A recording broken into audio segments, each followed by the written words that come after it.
Question number 10. Mr. X was working in a factory in Delhi. He got 14,000 per month basic pay, 1,600 per month as DNS allowance, and 1,000 per month as house rent allowance. He resides in his own house. जब employ जो होते हैं वो खुद के घर में रह रहे हैं और उनको हाउस रेंट अलाउंस भी मिल रहा है, तब कोई एग्जेम्पशन नहीं मिलेगा. हाउस रेंट अलाउंस भी फुल्ली टैक्सेबल होगा. He get 4,000 rupees as travelling allowance for the tour.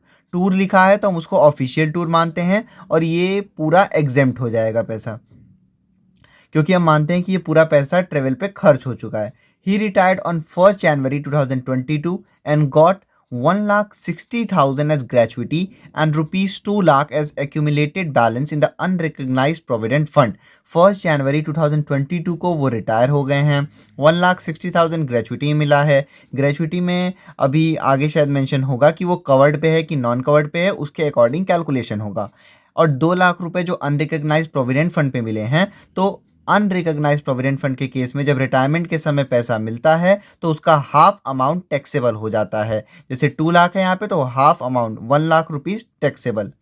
His own contribution and that of factory to this fund was equal. He also received 1,76,000 for 10 months earn leave to his credit at the time of retirement. इनको 1,76,000 rupees earn leave के लिए amount receive हुआ और इसमें इनका ये भी बताया हुआ है कि कितना अर्न लीव बचा हुआ है. Leave accrued at 30 days per year of actual service. और हर साल वही 1 महीने की छुट्टी मिलती थी. तो इसका भी फॉर्मूले के थ्रू कैलकुलेशन होगा. सबसे पहले अर्न लीव सैलरी के लिए सैलरी निकालते हैं. बेसिक सैलरी एवरेज जो 10 महीने की होती है last, plus DA retirement plus DP plus commission on sales, इन सबको ऐड कर देते हैं, सैलरी आ जाएगा. फिर least of the following will exempt. First point में 10 months की सैलरी 10 इंटू ये वाली सैलरी कर देते हैं. सेकंड पॉइंट में जितना अर्न लीव उनके क्रेडिट में बच गया है वो इंटू ये वाला सैलरी.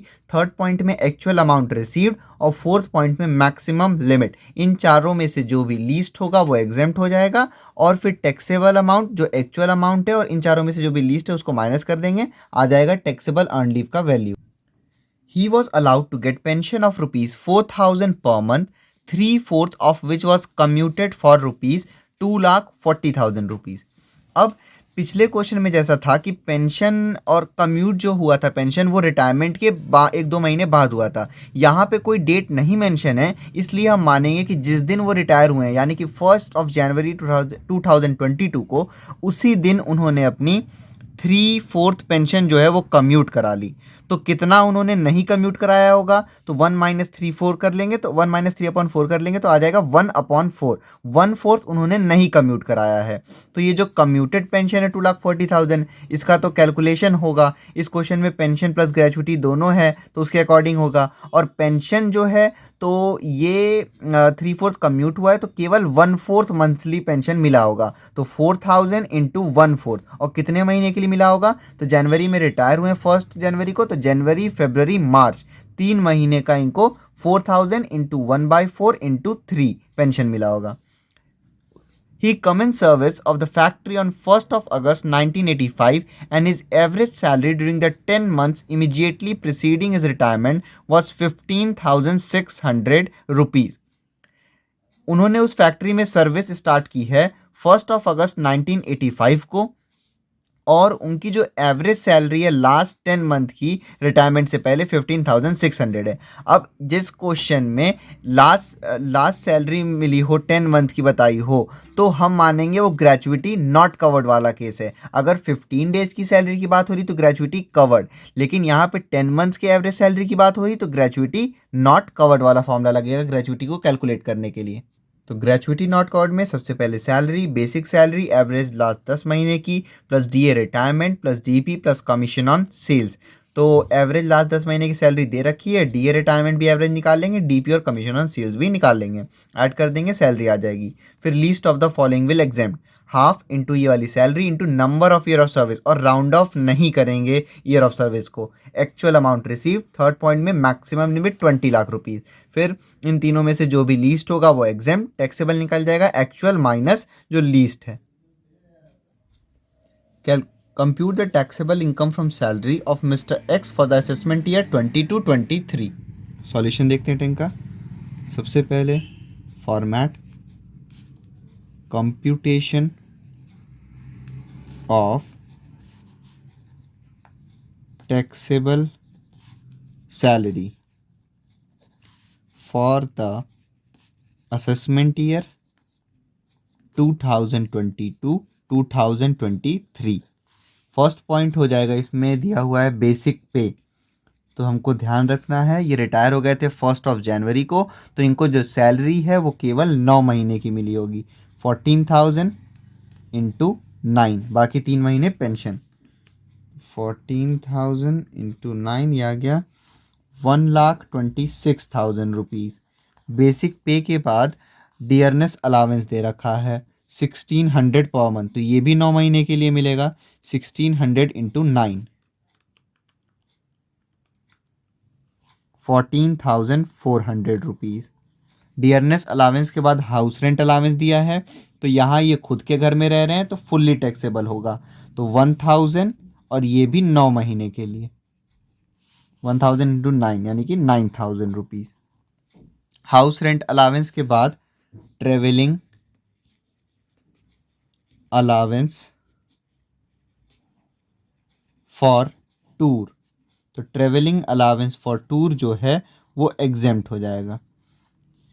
उसके बाद क्वेश्चन में दे रखा है ग्रेचुइटी, तो ग्रेचुइटी ये नॉट कवर्ड वाला है क्योंकि 10 मंथ सैलरी लास्ट में बोला गया है, तो ग्रेचुइटी का कैलकुलेशन करेंगे। ग्रेचुइटी, और ये नॉट कवर्ड वाला केस है। सबसे पहले सैलरी कैलकुलेट करेंगे, तो उसका फॉर्मूला है basic salary average of last 10 months plus DA on retirement plus DP plus commission on sales. Question में बेसिक सैलरी एवरेज लास्ट 10 महीने की दे रखी है, ऑलरेडी कैलकुलेट होके दे रखी है 15,600। यहाँ पे भूल से भी हमको वो बेसिक पे नहीं ले लेना है जो ऊपर दिया हुआ है। हमको लास्ट 10 मंथ का ऐसे तो हम हर क्वेश्चन में कैलकुलेट करते हैं, यहाँ हमको कैलकुलेट करके ऑलरेडी दिया हुआ है 15,600। DA तो क्वेश्चन में है मगर वो रिटायरमेंट पे नहीं है, इसलिए DA भी नहीं लेंगे, DP और कमीशन ऑन सेल्स भी नहीं है, तो 15,600 जो है वो सैलरी आ गई ग्रेचुइटी नॉट कवर्ड के केस में। अब least of the following will exempt. First point होगा हाफ इंटू सैलरी जो ये कैलकुलेट हो क्या है into number of year of service not round of. तो इस क्वेश्चन में number of year of service नहीं गिवन है, तो वो हमको कैलकुलेट करना होगा। तो क्वेश्चन में बोला गया है कि इन्होंने फैक्ट्री में वर्क करना स्टार्ट किया है 1 अगस्त 1985 और रिटायर हुए हैं ये 1 जनवरी 2022 को। तो अब यहाँ पे हम क्या करते हैं कि सबसे पहले 1 अगस्त 1985 से लेकर 2022 से पहले जो जस्ट ईयर आया है 1 अगस्त 2021 तक निकाल लेते हैं, उससे हमको एक एग्जैक्ट ईयर पता चल जाएगा, उसके बाद ये मंथ्स का पता चल जाएगा यहाँ से। तो 1 अगस्त 1985 से लेकर 1 अगस्त 2021 तक कितना साल हो गया, 2021 माइनस 1985, तो हो गया ये 36 ईयर्स। उसके बाद 1 अगस्त, तो फिर अगस्त सितंबर अक्टूबर नवंबर दिसंबर जनवरी, सॉरी ये सिर्फ दिसंबर तक कैलकुलेट होगा क्योंकि 1 जनवरी को तो वो रिटायर हो गए, तो 36 साल यहाँ पे हो गया। और उसके बाद अगस्त से स्टार्ट करेंगे हम गिनना, अगस्त सितंबर अक्टूबर नवंबर दिसंबर, तो 36 ईयर्स 5 मंथ। और इस क्वेश्चन में हमको वैसे भी मंथ से कोई मतलब नहीं है क्योंकि जब ग्रेचुइटी नॉट कवर्ड वाला होता है तो उसमें हम राउंड ऑफ नहीं करते हैं, तो बस जो ईयर है वो हम लिख देंगे यानी कि 36। तो ये आ जाएगा 600 इंटू 2,80,800। उसके बाद सेकंड पॉइंट एक्चुअल अमाउंट जो ग्रेचुइटी का रिसीव हुआ होगा। तो एक्चुअल अमाउंट क्वेश्चन में दे रखा है 1,60,000 रुपीज़। और थर्ड पॉइंट है मैक्सिमम लिमिट जो कि फिक्स्ड होता है 20 लाख रुपीज़। इन तीनों में से लीस्ट भी जो एक्चुअल अमाउंट है वही है, तो ये पूरा का पूरा एग्जेम्प्ट हो जाएगा। तो टैक्सेबल वैल्यू जो एक्चुअल अमाउंट रिसीव्ड है 1,60,000 माइनस जो लीस्ट है तो वो 1,60,000, तो ये आ जाएगा टैक्सेबल अमाउंट नील। सबसे पहले सैलरी निकाल लिया हमने, फिर least of the following will exempt half into salary into number of year of service not round of, तो ये हमने यहाँ से कैलकुलेट कर लिया। 1 अगस्त 1985 से लेकर पहले 1 अगस्त 2021 तक कैलकुलेट किए तो 36 साल हो रहा था। फिर उसके बाद अगस्त से लेकर यहाँ दिसंबर तक 5 महीने, बाकी हमको मंथ से वैसे भी कोई मतलब नहीं है क्योंकि राउंड ऑफ इसमें नहीं करना होता है, तो सिर्फ 36 ईयर यहाँ पे हमने लिख दिया। उसके बाद फिर एक्चुअल अमाउंट रिसीव्ड, फिर मैक्सिमम लिमिट 20 लाख रुपीज़, और ये टैक्सेबल वैल्यू आ गई। तो ग्रेचुइटी हो गई नील। ग्रेचुइटी के बाद दे रखा है अनरिकॉग्नाइज्ड प्रोविडेंट फंड, तो इसमें हम हाफ अमाउंट ले लेते हैं। 2 लाख रुपीज़ दे रखा है तो उसका हाफ अमाउंट, तो ये आ जाएगा 1 lakh rupees. Unrecognised provident fund के बाद क्वेश्चन में दे रखा है अर्नड लीव सैलरी, तो अर्न लीव सैलरी भी कैलकुलेट होगा। तो अर्नड लीव सैलरी,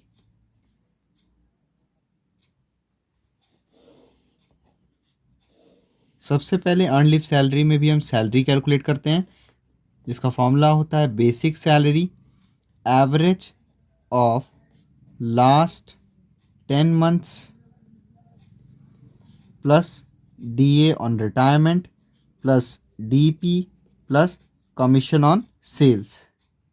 तो यहाँ पे भी बेसिक सैलरी हमको लास्ट 10 मंथ की लेनी है जो कि गिवन है ऑलरेडी कैलकुलेट होके 15,600 रुपीज़। लास्ट में क्वेश्चन के गिवन है। DA है लेकिन रिटायरमेंट पे नहीं है, और DP और कमीशन ऑन सेल्स नहीं दिया गया है, तो ये तीनों नहीं है। उसके बाद 15,600 हो गया यहाँ पे भी सैलरी। उसके बाद least of the following will exempt. First point इसका होता है 10 इंटू सैलरी, ये जो ऊपर सैलरी निकल के आया यानी कि 10 इंटू 15,600, तो ये हो जाएगा 156,000, 1,56,000। उसके बाद सेकंड पॉइंट हो जाएगा अर्नड लीव जो मंथ में गिवन है क्वेश्चन में कि कितना बचा हुआ है, तो 10 मंथ अर्न लीव बचा हुआ है, तो 10 इंटू सैलरी 15,600, ये भी हो जाएगा 1,56,000। इसमें कंफ्यूज नहीं होना है। फर्स्ट पॉइंट तो फिक्स रहता है 10 इंटू सैलरी। सेकेंड पॉइंट था कि अर्न लीव जो मंथ में उनके पास बचा हुआ है इंटू हम सैलरी करते हैं, तो इस क्वेश्चन में 10 मंथ्स ही उनके पास अर्न लीव बची हुई है, तो 10 इंटू 15,600। थर्ड पॉइंट है actual amount received, earn leave के केस में इनको मिला है 1,76,000 रुपीज़। और फोर्थ पॉइंट है अर्न लीव सैलरी में मैक्सिमम लिमिट जो कि फिक्स्ड है 3 लाख रुपीज़। इन चारों में से लीस्ट है ये 1,56,000। अब इन दोनों में से कोई भी लिख सकते हैं, ये दोनों ही क्योंकि बराबर है, तो टैक्सेबल हो जाएगा। एक्चुअल अमाउंट है 1,76,000 और लीस्ट है 1,56,000 रुपीज़, तो ये आ जाएगा 20,000 रुपीज़ टैक्सेबल अमाउंट। सबसे पहले सैलरी कैलकुलेट कर लिया हमने अर्न लीव में, फिर least of the following will exempt 10 into salary, earn leave in month in salary, actual amount received, फिर मैक्सिमम लिमिट, ये लीस्ट था, फिर एक्चुअल माइनस लीस्ट, ये टैक्सेबल 20,000 रुपीज़, तो ये हो गया 20,000 रुपीज़। उसके बाद क्वेश्चन में दिया हुआ है पेंशन और कम्यूटेड पेंशन। पहले पेंशन का देख लेते हैं। तो ये पहले पेंशन कैलकुलेट कर लेते हैं, फिर कम्यूटेड पेंशन कैलकुलेट कर लेंगे। सबसे पहले देख लेते हैं कि कितने महीने की उनको पेंशन देनी है। तो अप्रैल, मई, जून, जुलाई, अगस्त, सितंबर, अक्टूबर, नवंबर, दिसंबर, जनवरी, फरवरी, मार्च। ये 2021 में अकाउंटिंग ईयर स्टार्ट होता है, अप्रैल से स्टार्ट होता है और मार्च तक जाता है नेक्स्ट ईयर। तो 2021-22 हमारा प्रीवियस ईयर था। ये रिटायर हुए हैं 1 जनवरी को रिटायर हुए हैं। तो इनको जो है 3 मंथ की पेंशन मिलनी चाहिए। 9 मंथ की सैलरी जो कि हम दे चुके हैं और 3 मंथ की पेंशन, क्योंकि 1 जनवरी को ही रिटायर हो गए हैं तो जनवरी का पूरा महीना बचा है ना, तो वो 3 मंथ की पेंशन हो गई। लेकिन इस क्वेश्चन में बोला गया है कि 3/4 पेंशन जो है वो कम्यूट हो गई है। तो कितना पेंशन उनका नहीं कम्यूट हुआ होगा, तो वो हो जाएगा पेंशन नॉट कम्यूटेड। तो 1 माइनस ये जो पेंशन कम्यूट हो गई है -3/4। तो ये हो जाएगा आपका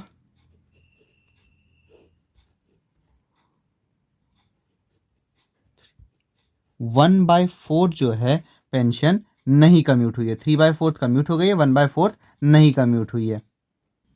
तो पेंशन हो गई इनकी।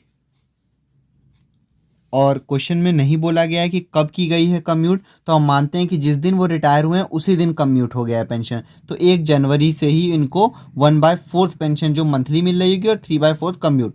तो फिर 4,000 रुपीज़ दिया गया है कि पेंशन मिल रही है, तो 4,000 इंटू 3 होना चाहिए था, लेकिन केवल 4,000 का 1/4 इनको अब मंथली मिल रहा है। तो 4,000 का 1/4 और कितने महीने के लिए, तो 3 महीने के लिए, जनवरी, फरवरी, मार्च। तो 4,000 इंटू 1/4 इंटू 3, ये सॉल्व कर देंगे, ये आ जाएगा 3,000 रुपीज़ पेंशन। सबसे पहले हमने देख लिया कि वो कब रिटायर हुए, फिर हमें पता था, हमने देख लिया कि कितना पेंशन कम्यूट हुआ है। तो कितना पेंशन नहीं कम्यूट हुआ है ये भी निकल गया यहाँ से, 1 माइनस ये जितना पेंशन कम्यूट हुआ है वो कर लिया। फिर पेंशन, टोटल पेंशन इंटू 1/4 बस इनको अब मिलना था, इंटू 3 महीने के लिए, तो 3,000 रुपये पेंशन आ गई। तो ये हो गया 3,000 रुपीज़ पेंशन के बाद। अब हम कैलकुलेट करेंगे कम्यूटेड पेंशन।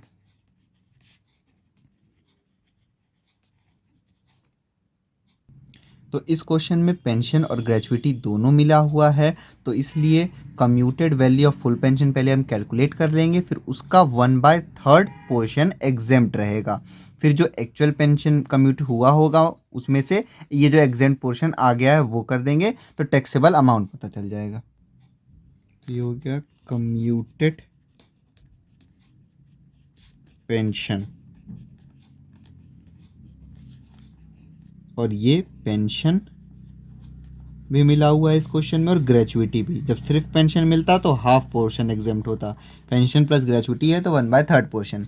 सबसे पहले हम कैलकुलेट करेंगे commuted value of full pension. तो वो कैसे कैलकुलेट होता है, जितना इनको पेंशन मिला है वो, सॉरी, जितना इनको कम्यूटेड पेंशन मिला है वो 2,40,000 रुपीज़ मिला है कम्यूट होके, और जितना पोर्शन इनको कम्यूट हुआ है उसका रेसिप्रोकल से इसको मल्टीप्लाई कर देते हैं। तो 3/4 पोर्शन कम्यूट हुआ है तो उसका रेसिप्रोकल यानी कि 4/3। तो ये हो जाएगा आपका 80,000, तो 8×4 = 32, 3,20,000 rupees commuted value of full pension आ गया। अब ये पेंशन प्लस ग्रेजुइटी है, तो एग्जेम्प्ट पोर्शन कितना होगा, ये जो commuted value of full pension निकल के आया है 3,20,000, इसका 1/3 पोर्शन जो है वो एग्जेम्प्ट होगा। तो ये आ रहा है 106,666 पॉइंट, और ये 6 ऐसे चलता जा रहा। तो हम इसको, ये पॉइंट के आगे ये 5 से बड़ा है, हम इसको सीधे 106,667 कर लेते हैं इसको, तो इससे इजी रहेगा कैलकुलेशन। 1,06,667 एग्जेम्प्ट अमाउंट आ गया।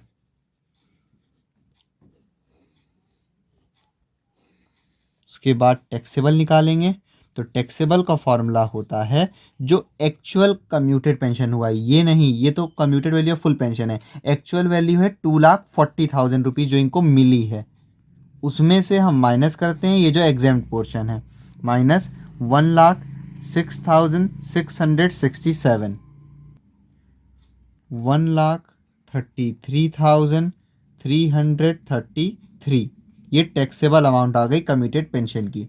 सबसे पहले commuted value of full pension निकाल लिए, फिर एग्जेम्प्ट पोर्शन, क्योंकि पेंशन प्लस ग्रेचुइटी था तो 1/3 एग्जेम्प्ट हो जाएगा, फिर उसके बाद ये एग्जेम्प्ट अमाउंट आ गया, फिर taxable actual commuted pension minus exempt, ये आ गया टैक्सेबल 1,33,333। यहाँ पुट कर देंगे वैल्यू 1,33,333, इन सबको ऐड कर देंगे, ग्रॉस सैलरी आ जाएगा, तो ग्रॉस सैलरी आ जाएगी 4,05,733, ये हो गया ग्रॉस सैलरी। उसके बाद इसमें से हम लेस करेंगे स्टैंडर्ड डिडक्शंस अंडर सेक्शन 16, तो इस क्वेश्चन में कुछ नहीं गिवन है, तो स्टैंडर्ड डिडक्शन तो फिक्स होता ही है, चाहे क्वेश्चन में गिवन नहीं होता है। ये स्टैंडर्ड डिडक्शन 50,000 रुपीज़, इसको सब्ट्रैक्ट कर देंगे तो आ जाएगा ये टैक्सेबल सैलरी जो कि है 3,55,733, ये हो गई टैक्सेबल सैलरी।